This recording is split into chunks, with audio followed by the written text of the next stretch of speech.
جمع الطرق پر. لیکن یہ جمع الطرق بہت ہے محنت طلب کام، بہت محنت طلب کام.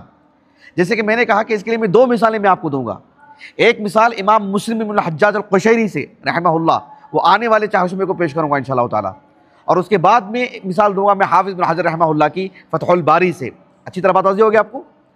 اب چونکہ مجھے آپ کو آنے والے 400 امام مسلم رحمہ اللہ کی الجامع الصحیح، اس سے مجھے آپ کو ایک مثال دینی ہے، سمجھانا ہے میں آپ کو کہ جمع الطرق میں کتنی محنت لگتی ہے محدثین کو، کس قدر وہ اپنے آپ کو کھپاتے ہیں، کتنے صبر کی ضرورت ہے.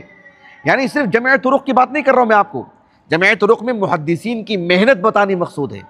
وہ کتنا مطلب تھکایا ہے اپنے آپ کو اللہ سبحانہ وتعالیٰ کے اس دین کی خاطر. ایک پہلو سے میں آپ کو سمجھا رہا ہوں. اب چونکہ مجھے آپ کو امام مسلم سے مثال دینی ہے، امام مسلم کی الصحیح سے مثال دینی ہے، تو امام مسلم رحمہ اللہ کا بھی ایک قول میں آپ کو ذکر کر دیتا ہوں. امام مسلم رحمہ اللہ کی جو تصانیف ہیں اللہ تعالیٰ کے فضل و کرم سے اچھی خاصی مقدار میں ہمارے پاس ہیں الحمدللہ. ان میں سے آپ کی کتاب التمییز جو علل سے متعلق گفتگو کرتی ہے، یہ کتاب تو ہے مختصر، تقریباً 110 اس میں روایات ہیں، لیکن کتاب میں جو معنویت ہے علل الحدیث سے متعلق سبحان اللہ بہت ہی گہرائی سے اس کا جو مقدمہ ہے وہ خود اپنے آپ میں بہت ہی بہت مفید. امام مسلم رحمہ اللہ نے اس میں بھی مقدمہ لکھا، صحیح میں بھی مقدمہ لکھا، اس میں بھی مقدمہ لکھا. باتیں تقریباً اشتراک ہیں دونوں میں، لیکن کچھ زائد باتیں اس میں بھی ہیں. تو امام مسلم رحمہ اللہ نے اس کتاب میں تمیز میں، بعد میں آپ اصل کتاب سے مراجعہ کر لیں، امام مسلم رحمہ اللہ نے ایک مثال دے کر کے سمجھا رہے ہیں کہ اگر آپ کسی حدیث کے سارے طرق نہیں جمع کریں گے تو آپ کس قدر یعنی دھوکے میں رہ سکتے ہیں. جو نبی کی حدیث نہیں ہے وہ آپ نبی کی طرف نسبت کر دیں گے غلط فہمی میں. تو جمع الطرق سے ہی آپ کو بات معلوم ہوگی. میری بات سمجھ رہے ہیں آپ؟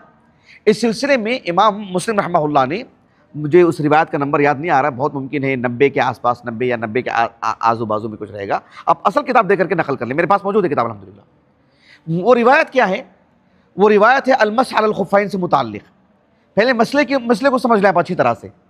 امام مسلم رحمہ اللہ ایک روایت لے کر کے آئے ہیں. آپ کیا استاذ، میں آپ کو سیاق التحدیث جو ہے اس کو میں نہیں بیان کروں گا، پھر صرف راویوں کے نام لیتا جاؤں گا میں آپ کو، کہ امام مسلم رحمہ اللہ اپنے استاذ امام ابو بکر بن ابی شیبہ سے روایت کرتے ہیں رحمہ اللہ. آپ صحیح مسلم میں بھی دیکھو، سب سے زیادہ امام مسلم رحمہ اللہ نے اپنے جس استاذ سے روایت لائے ہیں وہ حافظ الکوفہ امام ابو بکر بن ابی شیبہ ہیں رحمہ اللہ. 1500 روایت لائے ہیں تقریباً ان سے. اس قدر روایت کسی اور شیخ سے لے کر کے نہیں آئے ہیں. تو یہ جو روایت ہے امام ابو بکر بن شیبہ سے لے کر آئے ہیں رحمہ اللہ. ان کے استاذ ہیں زید بن الحباب. کون ہے؟ زید بن الحباب العقلی جو ہیں رحمہ اللہ. وہ ایک ثقہ راوی ہیں، کتب ستہ کے رجال میں سے ہیں. یہ جو زید بن الحباب ہیں، کون؟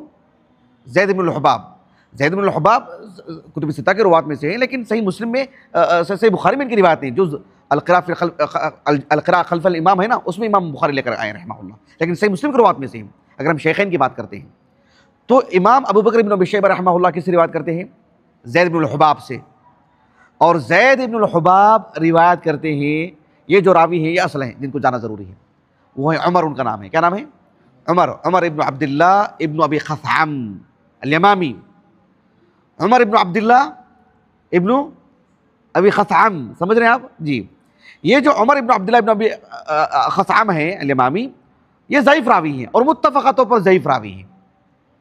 یہ جن سے روایت کرتے ہیں وہ تو بہت بڑی ہستی ہے، بہت بڑی شخصیت ہے. امام یحییٰ ابن ابی کثیر رحمہ اللہ، وہ بھی تو الیمامی ہیں. اور وہ روایت کرتے ہیں امام جو فقہاء سبعہ میں سے ہیں، ابو سلمہ بن عبد الرحمن بن عوف، جو اپنی کنیہ سے مشہور ہیں، اسمہ کنیتہ اسمہ. اور وہ روایت کرتے ہیں صحابی رسول ابو ہریرہ سے رضی اللہ عنہ. یہاں تک بات سمجھ لیں اچھی طرح سے. روایت کیا ہے؟ روایت میں بات یہ ہے کہ ابو سلمہ بن عبد الرحمن بن عوف کہتے ہیں رضی اللہ رحمہ اللہ، عبد الرحمن بن عوف رضی اللہ عنہ کے فرزند ہیں، کہ ابو ہریرہ رضی اللہ عنہ فرماتے ہیں کہ ایک شخص نے رسول اللہ صلی اللہ علیہ وسلم سے سوال کیا کہ مت طہور بالخفین، یعنی خفین کی طہارت کا کیا مسئلہ ہے، خفین پر مسح کرنے کا کیا مسئلہ ہے. اچھی طرح بتا دیجیے آپ کو، مت طہور بالخفین یعنی خفین کی طہارت کا مسئلہ کیا ہے. ہم جو موزے وغیرہ پہنتے ہیں نا، اس سے متعلق جو چمڑے سے بنے ہوئے رہتے ہیں. اللہ کے رسول نے کہا صلی اللہ علیہ وسلم اس روایت کو جب پیش کریں گے تو ہم یوں کہیں گے کہ جو رسول اللہ سے ایسے الفاظ منقول ہیں صلی اللہ علیہ وسلم، یا رسول اللہ صلی اللہ علیہ وسلم سے اس طرح سے بیان کیا جاتا ہے، کیونکہ بالذات یہ جو سند ہے اس پر تو امام مسلم رحمہ اللہ نے نقد کیا ہے اور یہ ضعیف روایت ہے، لیکن اصلاً حدیث کی اگر ہم بات کریں تو وہ تو اللہ کے رسول سے ثابت شدہ ہے صلی اللہ علیہ وسلم۔ دھیان دیجیے جو میں بتانے جا رہا ہوں کہ اس حدیث میں اللہ کے رسول نے کہا صلی اللہ علیہ وسلم کہ للمقیم یوم ولیلہ وللمسافر ثلاثۃ ایام ولیالیہن۔ بات واضح ہو گیا آپ کو؟ اس حدیث کو رکھ کر کے امام مسلم رحمہ اللہ نے کہا کہ یہ حدیث سندن صحیح نہیں ہے۔ سمجھ رہے ہیں آپ؟ یعنی ابو ہریرہ رضی اللہ عنہ سے یہ حدیث ثابت نہیں ہے۔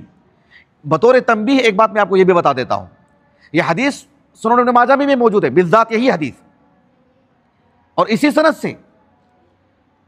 سند سے امام ابن ماجہ رحمہ اللہ نے کتاب الطہارہ و سننہا میں امام ابو بکر ابن ابی شیبہ سے ہی روایت کرتے ہیں رحمہ اللہ۔ البتہ آپ مزید جو ہے ابو قریب کا بھی نام ذکر کیا آپ نے، محمد بن علاء کا رحمہ اللہ، یہ سب تو شیخین کی رجال میں سے ہیں، اور وہ زید بن الحباب سے، اور وہ عمر ابن عبداللہ ابن ابی خثعم سے۔ اچھی طرح بات واضح ہو گیا آپ کو؟ شیخ البانی رحمہ اللہ کی جو تحقیق سے سنن ماجہ جو ہمارے پاس مطبوع ہے، مکتبے میں بھی جا کے دیکھ لیجئے بعد میں آپ لوگ، اس میں اس کا جو حکم بیان کیا گیا ہے اس سند پر، اس اسناد پر کہا کہ صحیح بما قبلہ، یعنی اس سے پہلے والی جو سند ہے، اس سے پہلے والی جو حدیث ہے خزیمہ بن ثابت سے رضی اللہ عنہ، اسی معنی کی شیخ البانی رحمہ اللہ نے اس متن سے متعلق کہا کہ یہ حدیث کا جو متن ہے وہ اس سے پہلے والی جو سابقہ جو حدیث ہے اسی سے موافق ہے۔ تو حدیث اللہ کے رسول سے ثابت ہے صلی اللہ علیہ وسلم، بھلے ہی وہ سند جو ہے ضعیف ہے۔ یہاں تک بات واضح ہو گئی؟ اب امام مسلم رحمہ اللہ کو مقصود کیا ہے وہ دھیان دیجیے۔ امام مسلم رحمہ اللہ نے اس روایت کو اپنی سند سے لے کر کے آئے۔ صحابی رسول کون ہے؟ صحابی رسول کون ہے؟ ابو ہریرہ رضی اللہ عنہ۔ امام مسلم رحمہ اللہ نے اس روایت کو بیان کرنے کے بعد کہا کہ هذه الروایت فی المسح عن ابی ہریرہ رضی اللہ عنہ لیست بمحفوظہ۔ کہا کہ ابو ہریرہ رضی اللہ عنہ سے یہ حدیث ثابت نہیں، المسح علی الخفین یہ مسئلہ ثابت ہے۔ خود امام مسلم رحمہ اللہ نے الصحیح میں، آپ کے الصحیح میں کئی صحابہ سے اس روایت کو لے کر کے آئے ہیں، جریر بن عبداللہ البجلی سے، حذیفہ بن الیمان سے، اور مغیرہ بن شعبہ سے رضی اللہ عنہ اجمعین اپنے الصحیح میں، اور امام مسلم نووی نے باب قائم کیا ہے، باب المسح علی الخفین۔ حدیث مسئلہ ثابت ہے شریعت میں، بلکہ یہ متواتر درجے کی حدیث ہے، سمجھ رہے ہیں؟ اس کے متواتر یہ بتانا مقصود نہیں کہ متواتر ہے اس لیے وہ صحیح ہے، یعنی عدد الروایات کی اگر بات کریں تو تواتر کے حد تک حدیث پہنچی ہوئی ہے، بلکہ بعض اہل علم نے اس پر اجماع نقل کیا ہے۔ یا اور بات ہے کہ شیخ الاسلام ابن تیمیہ رحمہ اللہ کی مجموع الفتاویٰ آپ ضرور اٹھا کر کے دیکھیں، جلد نمبر 28 اور صفحہ نمبر یاد نہیں مجھے، اس میں آپ نے اس بات پر رد کیا ہے کہ بھئی اس مسئلے کو سے متعلق یہ کہیں گے کہ اس پر اہل علم کا اجماع ہے، صحابہ کا اجماع ہے، اس لیے کہ کئی ایک صحابہ سے اس کے خلاف بات ملتی ہے، اس لیے کہ کئی صحابہ کے علم میں بات تھی نہیں ہے، تو اس کو اجماع کہیں گے نہیں کہیں گے قطعی نظر، لیکن مسئلہ تو ثابت ہے، دسیوں حدیثیں اس سلسلے میں۔ ہم اس المسح علی الخفین پر بات نہیں کر رہے ہیں، بلکہ المسح علی الخفین کے ابو ہریرہ سے بھی ثابت ہے رضی اللہ عنہ، مسئلہ یہ ہے۔ بات واضح ہے آپ کو؟ تو امام مسلم رحمہ اللہ نے کہا کہ یہ حدیث ابو ہریرہ رضی اللہ عنہ سے کیا ہے؟ ثابت نہیں ہے۔ کہا کہ کیوں ثابت نہیں ہے؟ آپ نے اس کی وجہ یہ بتائی کہ لأن ابا ہریرہ لم يحفظ المسح عن رسول اللہ صلی اللہ علیہ وسلم، کہ ابو ہریرہ رضی اللہ عنہ نے رسول اللہ صلی اللہ علیہ وسلم سے المسح علی الخفین سے متعلق کوئی روایت نہیں سنی، تو یہ روایت جو ہے وہ ضعیف ہے۔ ابو ہریرہ سے اس مسئلے سے متعلق کوئی روایت صحیح نہیں ہے۔ امام احمد بن حنبل رحمہ اللہ کا قول نقل کیا ہے امام دارقطنی رحمہ اللہ نے علیہ علل میں۔ التمییز جو ہمارے پاس ابھی کتاب ہے وہ دکتر عبد القادر بن مصطفیٰ المحمدی، وہ جو ہے جامعہ اسلامیہ کے استاذ حدیث نبوی ہیں، جامعہ اسلامیہ مدینہ نبویہ نہیں، جامعہ اسلامیہ بغداد، وہاں کے استاذ ہیں، ان کی تحقیق سے وہ کتاب چھپی، انہوں نے کئی ایک اقوال اس کی تحقیق انہوں نے ذکر کی انہوں نے۔ تو بہرحال یہ ابو ہریرہ رضی اللہ عنہ سے ثابت نہیں ہے۔ اس سلسلے میں امام مسلم رحمہ اللہ کہتے ہیں، امام مسلم رحمہ اللہ کہ لثبوت الروایت عنہ انکارہ المسح علی الخفین، کہ ابو ہریرہ رضی اللہ عنہ سے یہ روایت ثابت نہیں ہے۔ کس سے ثابت نہیں ہے؟ کیوں؟ ابو ہریرہ رضی اللہ عنہ سے تو اس کے مقابل روایت ثابت ہے۔ آپ تو المسح علی الخفین کو جائز نہیں سمجھتے تھے، وہ روایت صحیح ہے، جبکہ اس روایت میں المس علی الخفین کا جواز ابو ہریرہ سے مل رہا ہے۔ یہ دراصل جو ایک مغالطہ ہوا ایک راوی، وہ راوی ضعیف ہیں، بلکہ ابو ہریرہ رضی اللہ عنہ سے تو اس کے مقابل وہ عدم جواز کے قائل تھے اس کے۔ اس سلسلے بھی امام مسلم رحمہ اللہ نے ایک دوسری سند ذکر کیا، یعنی ایک دوسرا قول ذکر کیا ہے امام کہہ رہا ہوں ابو ہریرہ رضی اللہ عنہ سے اپنی سند سے۔ وہ جو سند ہے امام مسلم رحمہ اللہ کے استاذ ہیں امام محمد بن مثنی رحمہ اللہ، امام محمد بن مثنی رحمہ اللہ سے متعلق ہم نے گزشتہ سال درس دیا تھا نا کہ وہ ان 9 یا ان 10 روات میں سے ہیں جن سے کتب ستہ کے سبھی مؤلفین نے جو ہے مطلب روایت لی ہے، اور جو ہے مطلب براہ راست روایت جو ہے اپنی کتابوں میں داخل کی ہے، ان 9 روات میں سے یا تو ان 10 روات میں سے۔ اس میں سے محمد بن مثنی بھی ہیں۔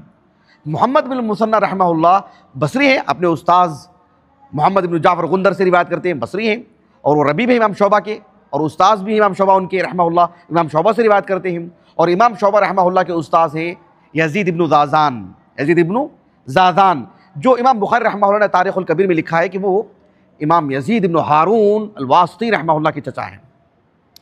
اور یہ جو یزید ابن زازان ہیں ان سے متعلق الثقات میں حافظ ابن حبان نے لکھا ہے رحمہ اللہ کہ یہ ابو زرعہ سے بھی روایت کرتے ہیں، جو آگے میں ذکر کروں گا۔ کہا کہ امام شعبہ کے جو استاذ ہیں وہ کون ہیں؟ یزید ابن زازان، اور وہ روایت کرتے ہیں ابو زرعہ سے۔ کون؟ ابو زرعہ، جو جریر ابن عبداللہ البجلی رضی اللہ عنہ کے پوتے ہیں۔ بات واضح ہو گیا آپ کو؟ تو ابو زرعہ یہ اپنی کنیت سے مشہور ہے، نام بھی ان کا وہی ہے ابو زرعہ، جو نام ان کا بتایا جاتا ہے، بہرحال وہ زیادہ یعنی کیا کہتے ہیں اس کو، بتایا جاتا ہے کہ کنیت ہی ان کی اصل ہے، وہ کنیت ہی سے مشہور ہے، ان کا جو نام ذکر کیا جاتا ہے وہ ثابت نہیں ہے۔ تو ابو زرعہ بن عمرو بن جریر بن عبداللہ البجلی رضی اللہ عنہ، تو یہ جو ابو زرعہ ہیں وہ روایت کرتے ہیں ابو ہریرہ سے، اور کثرت سے روایت کرتے ہیں ابو ہریرہ رضی اللہ عنہ سے۔ صحیح بخاری کی جو آخری سند وہ بھی دیکھ لیجیے، ابو زرعہ رحمہ اللہ ابو ہریرہ سے روایت کرتے ہیں رضی اللہ عنہ۔ تو یہ جو ابو زرعہ ہیں وہ کہتے ہیں کہ میں نے سألت ابا ہریرہ رضی اللہ عنہ عن المسح علی الخفین، الخفین پر مسح کرنا، اس سے متعلق میں نے سوال کیا۔ کس سے سوال کیا؟ ابو ہریرہ سے رضی اللہ عنہ۔ ابو ہریرہ رضی اللہ عنہ جواب کیسے دیا جانتے ہیں آپ؟ جواب کیسے دیا جانتے ہیں؟ کہ ابو ہریرہ رضی اللہ عنہ مروان ابن الحکم جو مدینہ نبویہ کے گورنر تھے ان کے گھر داخل ہوئے۔ مروان ابن الحکم صحابی ہیں، الحکم بھی صحابی ہیں، اور مروان وہ بھی صحابی ہیں۔ میں نے اس پر مستقل گفتگو کی ہے، یوٹیوب پر موجود ہے، الحمدللہ سن لیجیے گا آپ بعد میں۔ تو مروان ابن الحکم رضی اللہ عنہما ان کے گھر داخل ہوئے، کون؟ ابو ہریرہ رضی اللہ عنہ، اپنی ضرورت سے فارغ ہوئے۔ ثم دعا بماء فتوضأ وخلع خفیہ، آپ نے پانی منگوایا، یعنی طہارت کے لیے گئے، پانی منگوایا، وضو کیا آپ نے، اور جب پیر دھونے کی بات آئی تو آپ نے وخلع خفیہ، اور آپ نے پیر دھویا، آپ نے مسح نہیں کیا، خفین پر مسح نہیں کیا۔ کون؟ ابو ہریرہ نے۔ اور کہا کیا معلوم ہے؟ کہا کہ ما امرنا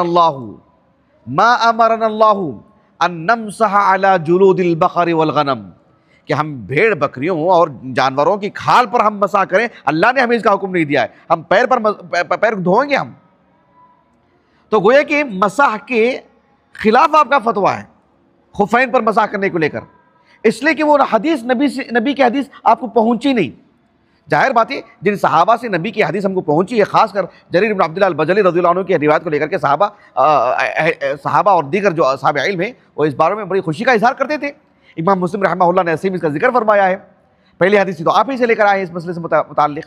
لیکن ابو ہریرہ رضی اللہ عنہ اس کے مقابل تھے، وہ اس کے خلاف فتویٰ دیتے تھے۔ کیوں دیتے تھے؟ نبی کی حدیث آپ تک پہنچی نہیں، اس کا مطلب وہ جو حدیث ابھی ہم نے آپ کو پڑھ کر کے سنا ہے ابو ہریرہ کے نام پر، وہ صحیح ہے ابو ہریرہ کے نام پر۔ بات واضح ہو گئی آپ کو؟ اب اس پر تجزیہ دیکھو امام مسلم کا کیسا ہے رحمہ اللہ۔ پہلی بات تو امام مسلم یہ کہتے ہیں رحمہ اللہ، کہا کہ وقد صح بروایت ابی زرعۃ وابی رزین عن ابی ہریرہ رضی اللہ عنہ انکارہ المسح علی الخفین۔ کہا کہ پہلی بات یہ ہے کہ ابو ہریرہ رضی اللہ عنہ سے کیا ثابت ہو رہی چیز؟ کیا ثابت ہو رہی ہے؟ جو ابو زرعہ سے جو ملنے والی روایت ہے، یا ابو رزین سے جو ملنے والی روایت ہے، ابو رزین کے تو آپ نے ذکر نہیں کیا مسند سے، اور مسلم ابن ابی شیبہ میں ہے موصول روایت ہے، وہ جو آپ نے یہاں پر ذکر کیا ہے مطابعات میں۔ تو ابو ہریرہ سے ملنے والی جو صحیح روایت ہے اس میں یہ بات ہے کہ آپ تو انکار ہوا المس علی الخفین، آپ نے تو اس کا انکار کیا ہے، آپ نے اچھی طرح بات واضح ہو گئی۔ اس کا مطلب یہ ہوا کہ وہ روایت کیا ہے جس میں عمر بن عبداللہ بن ابن ابی خثعم ہے، وہ روایت تو ضعیف ہوئی۔ تو گویا کہ دونوں روایتوں کو سامنے رکھنا چاہیے۔ صحیح روایت میں کیا بات ملتی ہے ابو ہریرہ سے؟ صحیح روایت میں کیا بات ملتی ہے کہ آپ نے انکار کیا ہے۔ اب اس کے بعد ایمان افروز بات اور ایک صحابی کا دفاع کیسے کیا دکھا امام مسلم نے رحمہ اللہ کہتے ہیں کہ لو کان قد حفظ عن النبی صلی اللہ علیہ وسلم، اگر ابو ہریرہ رضی اللہ عنہ رسول اللہ صلی اللہ علیہ وسلم سے وہ حدیث سنے ہوتے، کون سی حدیث؟ المس علی الخفین والی، یا اپنے آنکھوں سے دیکھا ہوتا کہ اللہ کے رسول نے خفین پر مسح کیا ہے صلی اللہ علیہ وسلم، تو امام مسلم رحمہ اللہ کہتے ہیں کہ کان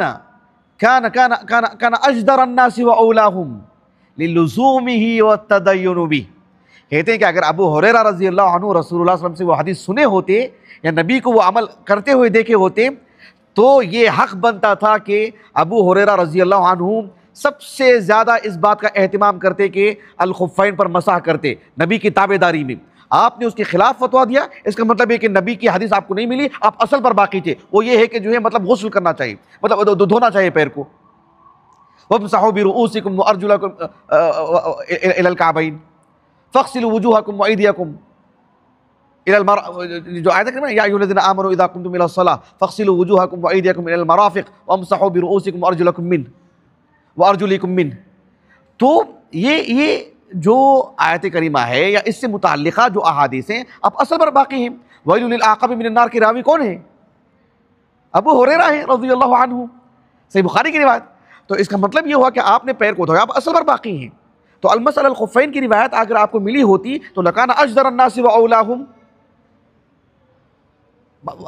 لکان اجدر الناس، تو کہا کہ جو ہے وہ سب سے زیادہ اس بات کا یعنی اہتمام کرنا چاہیے تھا ان کو کہ آپ جو ہے مطلب یعنی المس علی الخفین پر عمل کرتے، لیکن آپ نے ایسا نہیں کیا۔ امام مسلم رحمہ اللہ نے کتنی بڑی بات کہی، دیکھو، کہا کہ فلما انکرہ الذی فی الخبر من قولہ، جب ابو ہریرہ سے ہمیں اس کے مقابل فتویٰ مل رہا ہے کہ ابو ہریرہ رضی اللہ عنہ نے کیا کہا کہ ما امرنا ان نمسح علی جلود البقر والغنم، یہ کس سے قول مل رہا ہے؟ ابو ہریرہ سے رضی اللہ عنہ۔ ابو ہریرہ رضی اللہ عنہ سے ایک اور قول بھی ملتا ہے، وہ قول کیا ہے؟ آپ نے کہا کہ ما ابالی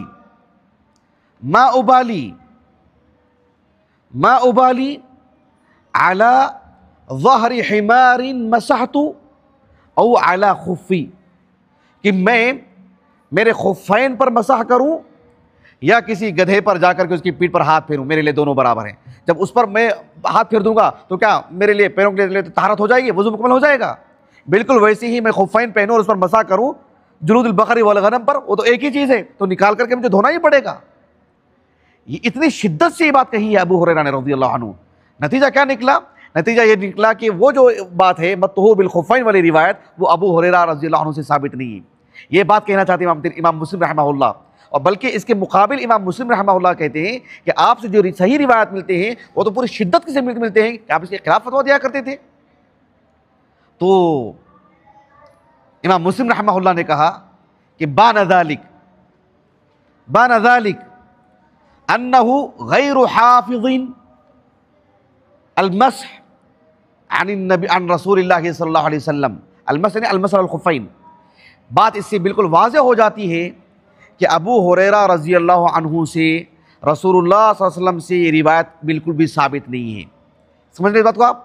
پھر آپ نے آگے کہا وَأَنَّ مَنْ أَسْنَدَ عَنْهُ عَنِ النَّبِيِّ صلی اللہ علیہ وسلم، کہا کہ واہی الروایہ اخطأ فیہ اما سہوا او تعمدا، کہا کہ اب اس کے مقابل ابو ہریرہ کے نام پر جو حدیثیں ہم کو مل رہی ہیں عن النبی صلی اللہ علیہ وسلم، کون سی روایت؟ المس علی الخفین کی جواز سے متعلق، کہا کہ یہ بالکل ضعیف روایت ہے۔ اب اس روایت کو جس نے بھی پیش کیا ہے یا تو اس سے سہو ہوا ہے بحیثیت بشر، یا تو اس نے عمدن روایت گھڑی ہے۔ اور جو روایت ہے جس میں عمر بن عبداللہ بن ابی قصعم ہیں، وہ کس سے روایت کر رہے ہیں؟ وہ امام یحییٰ بن ابی کثیر سے رحمہ اللہ. وہ تو ان 6 روات میں سے امام علی بن المدنی جن کا نام کر کے کہا کہ وہ احادیث کا ذخیرہ جو ان کے ارد گرد گھومتا ہے، بہت بڑی شخصیت ہے، صغار تابعین میں سے ہیں.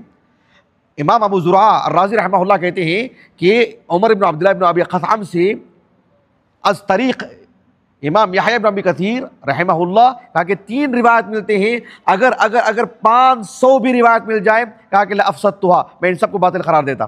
کہا کہ طریقے سے صحیح نہیں. اب اتنے سارے احادیث ہیں کر کے جو ہے مطلب یہ نہیں سمجھ لیں کہ اتنے احادیث کا ذخیرہ ہم چھوڑ دیں گے.